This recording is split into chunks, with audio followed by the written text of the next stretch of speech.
Espace TV, le 22h.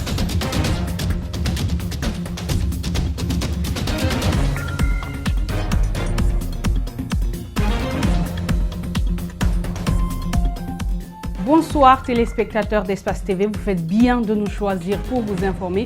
Bienvenue dans ce 22h, dans un instant le sommaire.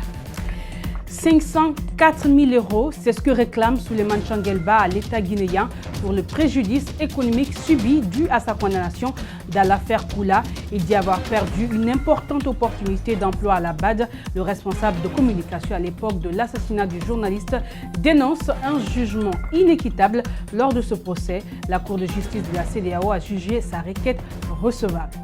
Nous reviendrons ensuite sur la célébration de l'Aïd el-Fitr. Les imams dans les différents prêches ont prôné la paix et l'unité nationale. Nous serons à Kouaya, Tanane et Boké.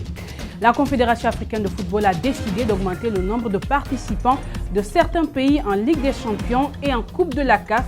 Eh bien, la Guinée aura désormais 2 représentants en Ligue des champions, résultat de la constance du Orea AC en Ligue des champions au cours de ces dernières années.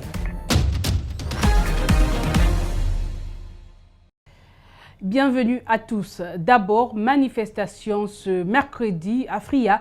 Les femmes sont de nouveau descendues dans la rue. Une marche pacifique pour exiger du chef de l'État le départ de la préfète Nyalen Condé en poste depuis près de 5 ans. Scandant des slogans hostiles à celle-ci, les femmes se sont d'abord réunies au stade de proximité Konkosila avant de traverser la ville jusqu'à la gare routière. Ces femmes accusent Nyalen Condé, préfète de Fria, de malversation et de favoritisme. Des plaintes que la concernée rejette en bloc. La Cour de justice de la CEDEAO a jugé recevable la requête de Souleymane Ba, condamné dans l'affaire Koula Diallo. Le responsable communication de l'IFDG à l'époque de l'assassinat du journaliste dénonce un jugement inéquitable lors de ce procès. Il introduit également sa requête pour préjudice économique subi après avoir perdu une importante opportunité d'emploi à la BAD à Abidjan. Cette requête vient d'être déclarée recevable. Il réclame à l'État guinéen plus de 500 000 €. Ouminatou Sidibé. La requête introduite de Souley Tchangel auprès de cette instance est pour n'avoir pas bénéficié d'un jugement équitable en Guinée. Le conseiller de l'UFDG affirme qu'il est possible de faire recours aux instances internationales pour être rétabli dans son droit. En fait, on n'est pas obligé de subir l'injustice et de se taire dessus.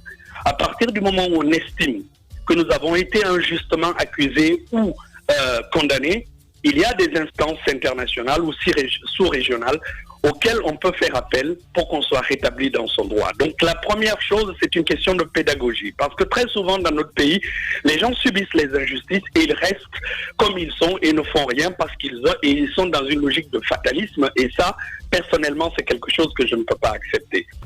Souleymane Changuelba trouve cette affaire floue. Le gouvernement, pour lui, avait d'autres objectifs en voulant l'arrêter. Je le dis et je le répète, à partir du moment où, à mon âme et conscience, je sais que je n'ai rien fait dans cette affaire, il est hors de question que je me plie à la volonté d'une justice aux ordres et que je me plie à une injustice qui ne dit pas son nom pendant que je suis en exil et que ma famille et que mes amis et que tout le monde professionnel qui soit artistique, médiatique, politico-académique soit dans d'une certaine façon une sorte d'orphelinat par rapport à tout ce que je peux faire aujourd'hui en Guinée.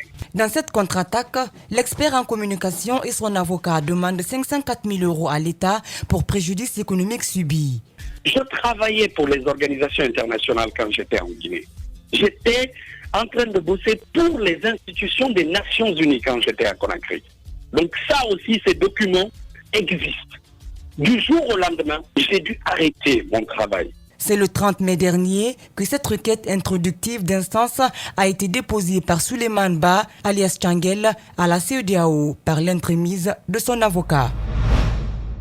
Le vice-président de l'AVIPA, l'association des victimes, parents et amis du massacre du 28 septembre, accuse sa présidente de gestion opaque, mais aussi de détournement de plusieurs centaines de millions. En exemple, dans un courrier, le vice-président soutient que sur un budget de près de 900 millions de francs guinéens consacrés à la formation des médecins, plus de 115 millions ont été retirés des comptes de l'association par le fils de la présidente afin de lui permettre à elle d'effectuer un voyage sur Paris. Asmaou Diallo, refuse pour l'heure de se prononcer. Mariam Fodé Camara, commentaire. Cela fait exactement 4 mois que le vice-président de l'association des victimes, parents et amis du 28 septembre 2009, saisissait la présidente de cette ONG d'une lettre lui demandant des comptes pour la gestion des fonds alloués à l'AVIPA. Yorogoulde Diallo demande à Asma Diallo de rompre avec certaines pratiques dans la gestion de la dite structure associative. Le vice-président a interpellé sa présidente sur, dit-il, le refus de celle-ci de tenir des réunions du bureau depuis plus de 4 ans, la gestion très obscure des projets entre l'accusé et son fils, trésorier et dépensier à la fois, le détournement de plus de 50% du budget du projet Martin Enals, celui du projet Pro-Victimi de la fondation Dr Denise Mukwege sans le rapport d'exécution. Yorogoulde Diallo rappelle que malgré qu'il soit malade et affaibli, rien n'a été mis à sa disposition en tant que vice-président chargé des dons que lui confèrent les statuts de l'AVIPA. Dans le dit courrier, le vice-président mentionne que sur un budget de près de 900 millions de francs guinéens consacrés à la formation des médecins, plus de 115 millions ont été retirés des comptes de l'association par son fils Souleymane Camara pour permettre à sa mère, qui assure la présidence de l'AVIPA, d'effectuer un voyage sur Paris. Pour les thérapeutes envoyés au Congo, précisément à Panzi, plus de 65 millions de francs guinéens ont été retirés des comptes sans jamais être envoyés aux destinataires. Face à ces multiples accusations, Asma Diallo, la principale concernée, n'a pour l'instant pas réagi. Elle déclare s'abstenir de tout commentaire sur cette affaire pour le moment, a-t-elle dit à nos confrères de mosaïqueguinée.com. Le SLEG rejette la proposition des cadres du ministère de l'Éducation sur la suspension de l'Internet pendant la période des examens.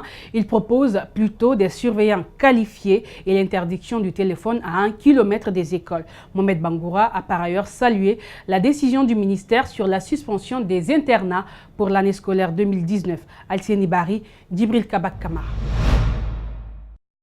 À la veille des examens, les écoles ont l'habitude d'organiser des internats et semi-internats.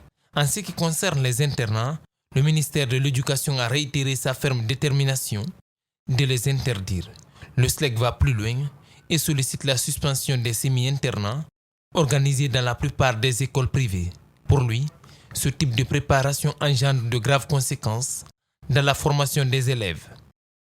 Ces semi-internats ont une large conséquence sur le déroulement normal des examens nationaux, parce que ça entraîne non seulement la fuite ici des sujets, et ces fondateurs d'établissements sont en commun accord avec certains cadres du service examen et concours afin d'entrer en possession de ces sujets qu'ils font traiter avec leurs candidats qui, à leur tour, envoient ces mêmes sujets à leurs camarades qui sont en dehors de leur établissement par voie de messagerie, ce qui entraîne ici une conséquence vraiment négative sur la crédibilité même de ces examens.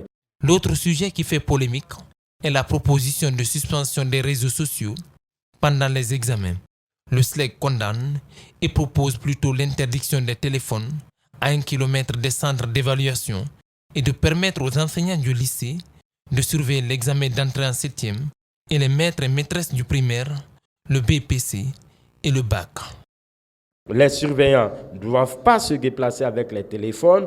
Aucun candidat ne doit être présent dans la salle de classe avec un téléphone et surtout ne pas envoyer dans ces centres d'examen des militants, comme ce fut le cas l'année dernière où on a vu au centre même du secrétariat du bac des militants, des vendeuses même d'Avaria qui, après 3 chiffres, avaient du mal à lire. Pour le moment, la période des examens n'est pas connue avec précision. Cependant, certains cadres du département parlent de la première quinzaine du mois de juillet.